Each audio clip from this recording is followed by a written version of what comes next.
Malawi Today. Akhala akudikira lero kumawa kuna kuti programu yakswa ibwereza za mtundu wanji pamene programu yakswa zulo yatipatsa update mwa zinthu zimene Iran ikufuna kupanga mkatikati mwa dziko la Israeli. Promise 4 ya zulo tinaperekera bwinobwino, ndiyeso programu yakswa zili zabwino kwambiri kuti ibwere programu yakswa iwauze anthu mene promise number 4 mene yayendera kune kuti kodi dzulo usiku dzuwa litalowa kodi mu Israeli munali za mtundu wanji. Ndi chifukwa chake programu yakswa yabwera kumawa pakanali pano pamene ena tikudziwa kuno kuti asala komanso ena ndi pamene akumwa tii panali pano. Koma pamene akumwa tii programu yakswa ndiyo gayo imene ifuna kuti iwo apatse mwa zinthu zimene promise number 4 dziko la Irani kodi apanga za mtundu wanji. Tikudziwa kuno kuti dzulo dziko la Iran mu ataki yawo anagwiriza nditu al-Imadi al-Qadri komanso al-Khaybar Sheikhan komanso ndi short range yochokera mu family ya Fatah zikoma kwambiri. Tikuona kuno kuti Revolution Guard IRGC Corps anyamata amene amachira kuno kuti ndi anyamata amagadi akumadzi ku Iran anapanga attack popanga launch ballistic missile okwanira 200.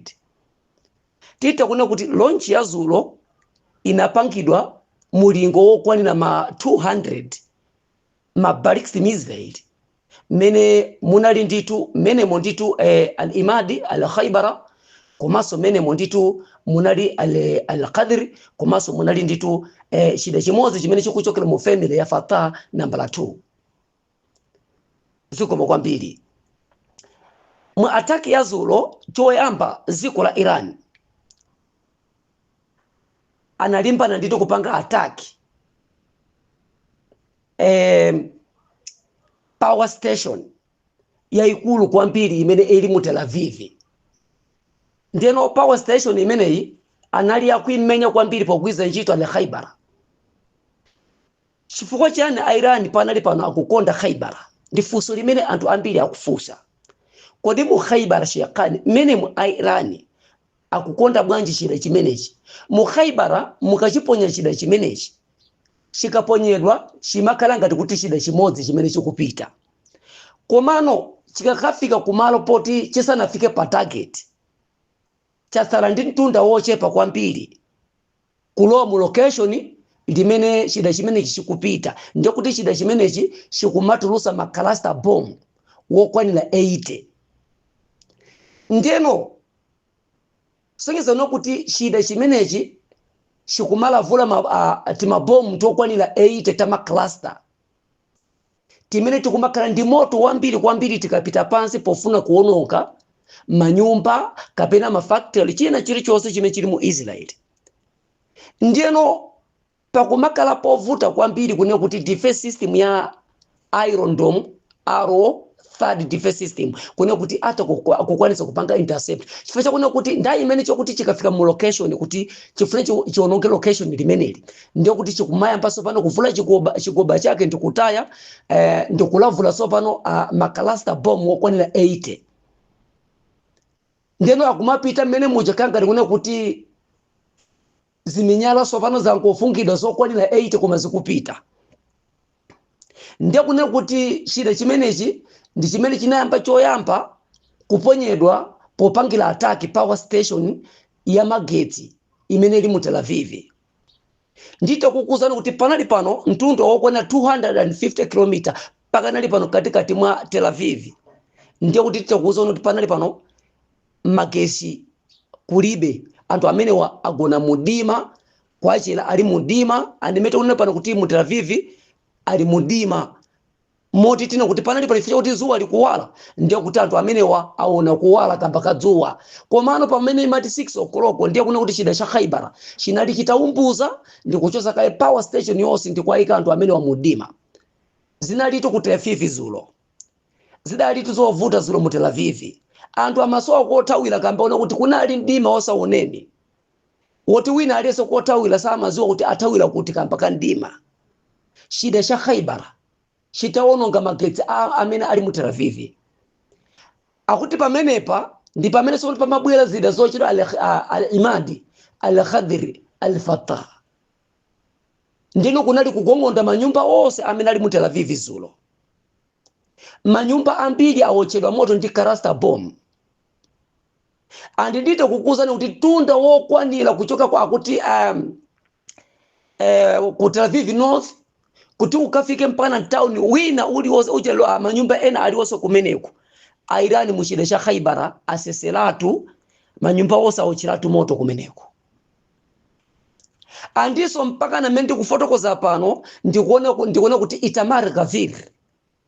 Itamar Gavir atuluka walemba kalata panali pano kulembera ku UN pakale meeting ya chankuposa chedwa pa ku UN zimene achita Irani zulo zimene achita Irani kodi UN muli kuti amene mumapanga complain anthu aku Gaza akamamwalira ana ku Gaza ino UN ndikumapelekera kumene ku misongano ku UN kumene kulimbana ndi dziko la Israeli kuti ino yomwe ndiye kuti mpaka chani mukupha ana osalakwa kodi lele UN ili kuti zimene apanga Irani zulo awa akwilira nditu muzi wonse wa Tel Aviv usiku anthu amenewa kwaonongedwa anthu ochuluka kwambiri paka panali pano poyambira kuti afukula anthu amene pakusowa ndiyeno Itamar Gavir alembera kalata ku UN kuti pakale nditu meeting posa chedwa apa zimene apanga Irani usiku zulo aononga mtundu wa anthu mu Tel Aviv panali pano manyumba koti ayambira kufukula kukusowa kamba kochuluka mtundu umene akwilira anthu amene wa anthu ambiri ngati kunaponyedwa maujeni barracks mizera yokwana 200 chida chimodzi chimalavula ndi mizinga yokwana 80 macluster bomb ndiye kuna kuti anthu amenewo aononga nditu tauni yonse kuonongeratu komanso anthu kumeneko kwamwalira ankhani ana komanso akuna kuti ndi achisikana ambiri kumeneko amwalira anthu ochuluka kwambiri ndeno tikapita mukalata limene walemba Prime Minister Benjamin Netanyahu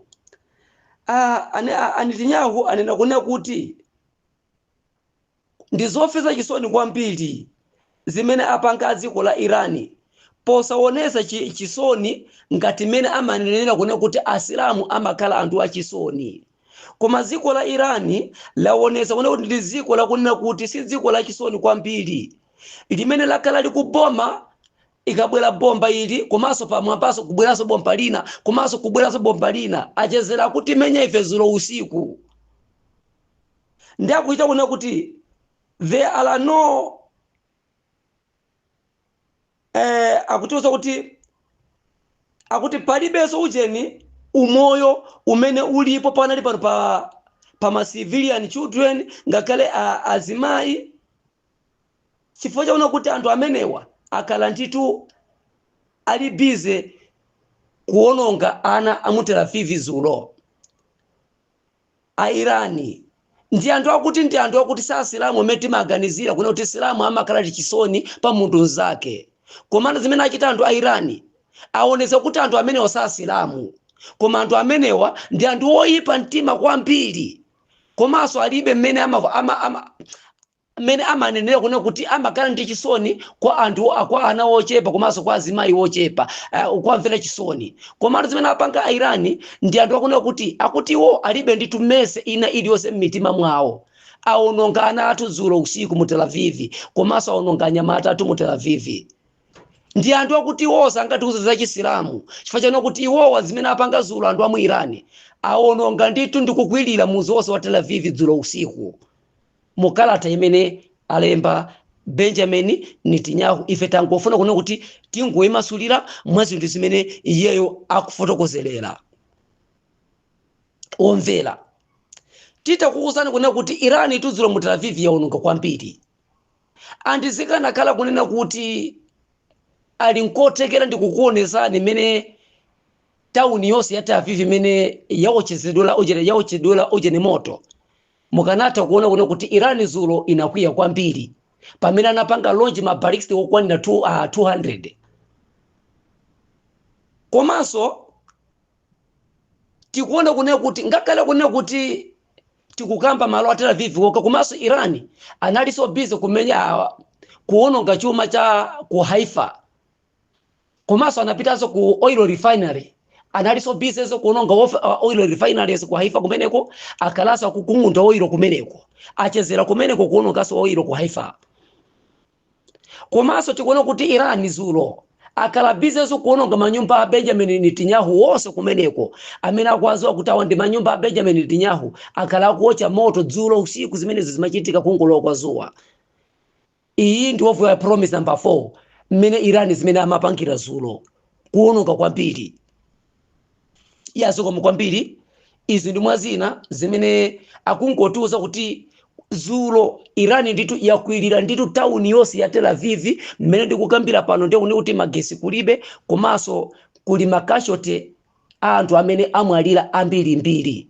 Programu ya Axa Flood ndiyo kaya imene imabwera kuzakuuzani mwa zinthu zimene wave ya number 4 imene yayendera dzulo kuna kuti kodi ku Tel Aviv panali pano kuli bwanji ayi ku Tel Aviv panali pano pakusowa koyambira kuna kuti ayambira pandani kufukula anthu amene amwalira ndifa chaka anapereka woni kuna kuti anthu wina aliyese mu Tel Aviv ayenera kutawa dzuwa lisanalowe chimene amatanthauza ndi kuti kunali kukwirira muzi wonse wa Tel Aviv kuocha moto ndi makalasta bomb andiso ndiye titakuona kuti awochadi Tel Aviv yonse dzulo usiku mulibe magezi mu Tel Aviv panali pano.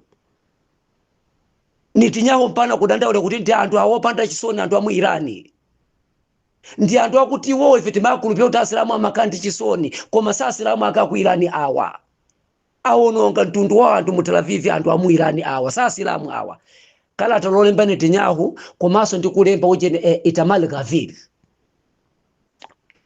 Irani yagwirira muzi wa Tel Aviv dzulo. Mashallah tipite tsopano ku Irani.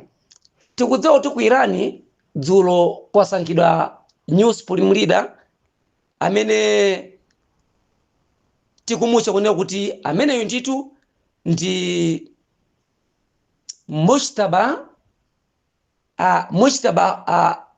Haj al-Khamenei. Mujtaba al-Haj al-Khamenei ndi amene wasankhidwa amene ukulowa m'malo mwa Ayatollah Said Imam al-Hussein al-Khamenei amene ndi mwana wobereka Ayatollah Said Imam al-Hussein al-Khamenei.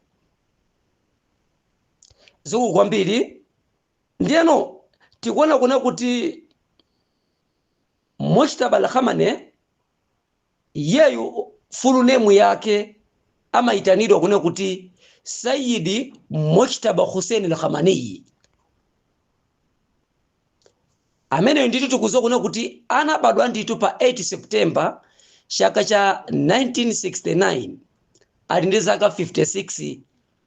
Sayyidi Mujtaba Hussein al-Khamenei malo obadwira Mujtaba anabadwira nditu ku Mashhad ku Khorasan province kwa mu Iran. Position yake pane pa ndi supreme leader Islamic Republic of Iran. Titakuuza kuti amene ndi amene alowa m'malo mwa kumwalira kwa bambo wako Ayatollah Said Imam al-Hussein al-Khamenei. Tikuuza kuti bambo wake nditu ndi Ayatollah al-Khamenei amene analowa udindo umene ku muchaka cha 1989 ndikuzamwalira 2026 ali pa udindo. Tikapita kumai yake Mujtaba Haj al-Khamenei mai yake nditu ndi Mansurehi Khojastehi Bakhasiradehi amene ndi mai yake Mujtaba. Tikakambangani za ana ali ndi ana ambiri mwachitaba. Skulu yake iyeyo nditu skulu yake nditu anaphunzira nditu pa high school ya Tehran. Anapanga graduate yake mu 1987. Tita kuona kuti mwachitaba amenewo analiso senior advisor nditu iyeyo mu office ya Ayatollah Imam al-Khamenei. Anayamba kugwira ntchito ya IRGC mozipereka nditu bwinobwino kuchokera nditu nkhondo imene itachitika ya Iraq. Iye anakhala nditu nayeso ali mu dipiti umenewu kugwira ntchito ngati mu gulu la IRGC.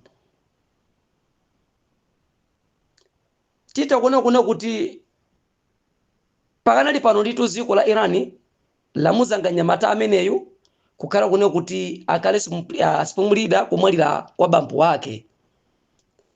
Zikomo kwambiri. Iyo ndi mwazindu zina zimene program yakswa yangobweretsa pang'ono kuona kuti tingophatikiza bwinobwino mwazindu zina zimene zikuchitika.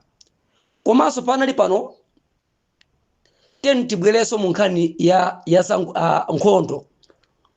Dziko la Irani lapempha nditu tina kuti dziko la America, the US has ordered its staff member at Saudi Arabia embassy to leave with immediately. America pali pano akupempha ma staff force amene ali mu Saudi pakanali pano kuona kuti ayenera kusiya achoke mu embassy panali pano kusiyaso dziko la Saudi panali pano ayenera kutawa panali pano mkatikati mwa Saudi. Komanso tikapita utenga omwewo tikupeza ku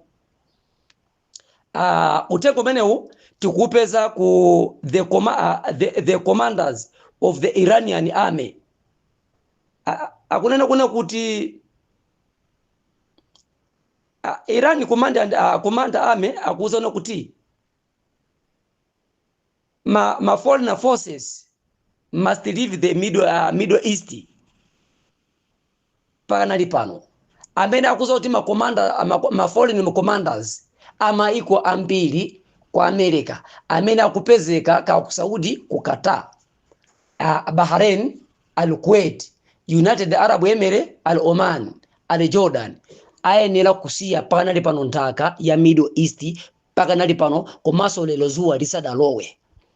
Uso ndi utenga umene wabwera ndifa chake kwa America kwabwera mawu kuona kuti ma staff member amene ali ku Saudi Arabia ku embassy ayenera kusiya embassy panali pano. Ndeso commander general wa Iranian army anena kuona kuti ma foreigners commanders amene ali ku Middle East coast ayenera kutawa Middle East lero zuwa lisadalowe tsiku la lero.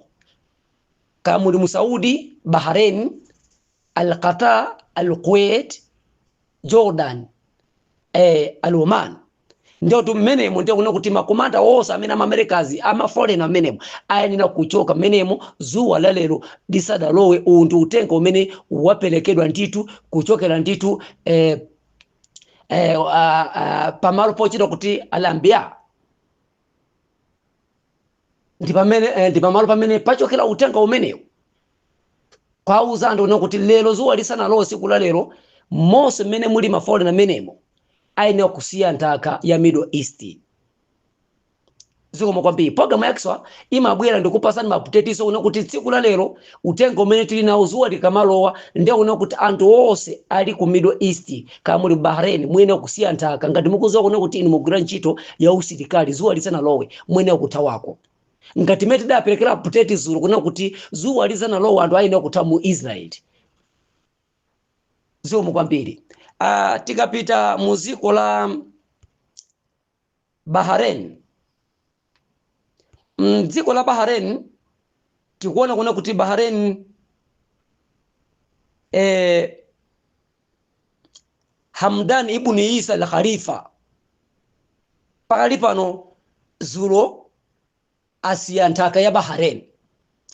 King Bahrain Hamdan ibn Isa al-Khalifa tita kukuzana kuna kuti wasiya nditu ziko lao la Bahrain andi dzulo usiku anthu a dziko la Bahrain akala nditu akuimba nyimbo mmastiriti kupeka sapoti mdziko la Iran mwazindu zimene ziko la Bahrain dimakala likuchita pa ulamuliro wa Ahmad ibn Isa al-Khalifa. Ndiyeno titakuza kuti Bahrain Ahmad ibn Isa al-Khalifa anaganiza zosiya ntaka ya Bahrain kutawa. Komabe sana tipase confirm yabwino kuti atawira kuti. Komano anthu panali pano ali mastiti kuimba nyimbo kunyasidwa ndi ulamuliro wa Ahmad Isa ibn Khalifa zimene amachita. Titakuza kuti izo ndi mwazina zimene zikuchitika ku Bahrain panali pano. Programu yakswa ndiyo kaya imene imabwera kuza kupasani mwaziru zina zimene zikuchitika kunjako. Komabe chachikulu chimene timabwera ndikuza kupasani mwazindu zimene Irani yachita zulo mu Tel Aviv nokuti Tel Aviv zulo yakwiriridwa nditu ili moto ukauka panali pano zimene Irani zulo apanga. Musaiwale programu yakswa munali ndine amene maupasa maprogramu athu Siraj kuchekera masosi osiyanasiyana. Tima kufulani zabwino kwambiri mukale pomwepo kufika titabweretsa mwazindu zina zimenezo programu yakswa ingabweretse kupangira kuti anthu ena amene amakhala kutali sangafikire kupeza zinthu ngati zimenezi azita kulandira popanda vuto lina lililonse pokana bodza limene amapereka awo amene mmazi wawo. Ndifake programu yakswa inabwera kuzachotsa bodza limenelo koma kuyika chilungamo pakati pa anthu onse kuti azita kumavire chilungamo mwa zinthu zimene zikuchitika. Tikapita mdziko la Irani zulo kuna popedwa mabaluni okwana 1 million mabaluni andi mabaluni ambiriwa anagawa ena anayika nditu mabwalo olukira ndege andi dziko la Israeli lakala likukung'unda mabaluni amene mpaka na kuachira kumawa kumati kumanena kuna kuti akuonoka makampu ndi zida za IRGC. Kuma chonsecho achezera kukong'onda mabaluni amene anapopa Irani mmene munali nditu ma military jet amabaluni komanso mmene munali ma bulldozer komanso mmene munali akasinja ndi anangokwayika nditu pa airport kala ngati kuti ndege zachuluka zochuluka za ma military pamene Israeli imamva kunena kuti lekukala tsiku lovuta kwambiri anthu a Irani akufuna kupanga ataki mu Israeli ndi Israeli inanyamuka kukakhala ku Irani kunena kuti asananyamuke ndiyo kuti awamwina akugwiza ntchito ndege ndeno anaona ndege zochuluka kwambiri malo ama military IRGC ndiye iwopo chepesa kunena kuti kungakhale nditu wave yayikulu anali bize kukung'onda ndege zimenezo Israeli ndi America zikukung'onda nditu ndege zimenezo kuma chonsecho zinali mabulldozer oti anangokwapo pa mabaluni kunali nditu mahelikopita wochuluka mamiliyoni kwambiri amene anayika mu Teherani, Bandar Abbas ngakhale ku Al Isfahan. Ndi mabaluni amenewo anatuluka zulo ndi kwayika makampu monse mmene muli makampu. Ndi Aisraeli poona amaiso zimenezo ndi ndege komanso ndi akasinja mabulldozer ndi anali bize kuchezera kukong'onda zimenezo mpana kuachira kumawa ali bize kukong'onda mabaluni opanda pache. Izi ndi mwa zinthu zina zimene zinachitika zulo wevu ya nambala 4 zulo kunatuluka mabaluni nditu mahelikopita wochuluka kwambiri mu Irani ndi kwayika dala kuma military camp. Anazoona kuti Israeli ndio kuti ibwera akamva kunena kuti lero kukhala wevu yovuta kwambiri ibwera Israeli kupanga ataki makampu amenewa ndiyeno kunali kupopa mabaluni nthawi yabwino kwapopa bwinobwino ndi kuwasiya nditu pa mtunda kwakuti anthu amenewa akhale bize ndi kumanga kukong'onda ndi zinthu zimenezo. Ayi nditu kunali game yokoma kwambiri ku Tel Aviv zulo mabaluni nditu anyamata kuachira kwa kukong'onda mabaluni okaoka ena nditu zulo acheza kupanga intercept mamizere ya mabaluni mpaka na kuachira koma katika timu munali 200 alima Khaibara amene amapita ku Israeli pamene amalimba ndi mabaluni ndiyo kuti Khaibara anali nditu akusosola muntaka ya Israeli. Izi ni mwa zinthu zina zimene zimachitika zulo. Ndisapita patali kwambiri ndikufunire kupuma kwabwino wa akhir dawana alhamdulillahi rabbil alamin. Assalamu alaikum wa rahmatullahi wa barakatuh.